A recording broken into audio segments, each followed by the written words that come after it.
സൗജന്യ കിഡ്നി രോഗ നിർണയ ക്യാമ്പും സൗജന്യ നേത്ര പരിശോധന ക്യാമ്പും ജനറൽ മെഡിക്കൽ ക്യാമ്പും മുനമ്പം ശ്രീകൃഷ്ണ ഓഡിറ്റോറിയത്തിൽ വൈപ്പിൻ MLA KN ഉണ്ണികൃഷ്ണൻ ഉദ്ഘാടനം ചെയ്തു.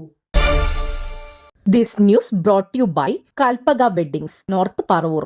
പള്ളിപ്പുറം ഗ്രാമപഞ്ചായത്തിന്റെയും പ്ലാനറ്റ് എർത്തിന്റെയും നേതൃത്വത്തിൽ Shihab Thangal centre for health care ട്രസ്റ്റിന്റെയും ലിറ്റിൽ ഫ്ലവർ ഹോസ്പിറ്റൽ അങ്കമാലിയുടെയും Sreenarayana institute of medical science Chalakka എന്നിവയുടെ സഹകരണത്തോടെ HCL ടെക് ഫൗണ്ടേഷന്റെ ഡ്രോപ്പ് പ്രൊജക്ടിന്റെ ഭാഗമായി കടലിൽ നിന്ന് പ്ലാസ്റ്റിക് കളക്ട് ചെയ്യുന്ന പദ്ധതിയുടെ ഭാഗമായി മുനമ്പം ഹാർബറിനോടനുബന്ധിച്ച് പള്ളിപ്പുറം പഞ്ചായത്തിലെ മത്സ്യത്തൊഴിലാളികൾക്കും അവരുടെ കുടുംബങ്ങൾക്കും പള്ളിപ്പുറം ഗ്രാമപഞ്ചായത്ത് നിവാസികൾക്കും വേണ്ടി സൗജന്യ കിഡ്നി രോഗ നിർണയ ക്യാമ്പും സൗജന്യ നേത്ര പരിശോധന ക്യാമ്പും ജനറൽ മെഡിക്കൽ ക്യാമ്പും മുനമ്പം ശ്രീകൃഷ്ണ ഓഡിറ്റോറിയത്തിൽ സംഘടിപ്പിച്ചു.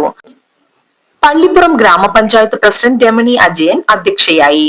Medical camp Vypin MLA KN Unnikrishnan ഉദ്ഘാടനം ചെയ്തു. KN ഉണ്ണികൃഷ്ണൻ MLA നടപ്പിലാക്കുന്ന മണ്ഡലത്തിലെ എല്ലാ ഹൈസ്കൂളുകളിലും ലൈബ്രറി എന്ന പദ്ധതിയുടെ ബ്രോഷർ പ്രകാശനം ചെയ്തു. Global CSR HCL vice president doctor Nidhi Punthir cinema താരം സന്ധ്യ മനോജിന് ബ്രോഷർ കൈമാറിയത്. ചടങ്ങിൽ planet foundation secretary Sooraj Abraham, global CSR HCL technical director doctor Nidhi Punthir, ward member KF Wilson, planet president Mujeeb എന്നിവർ സംസാരിച്ചു.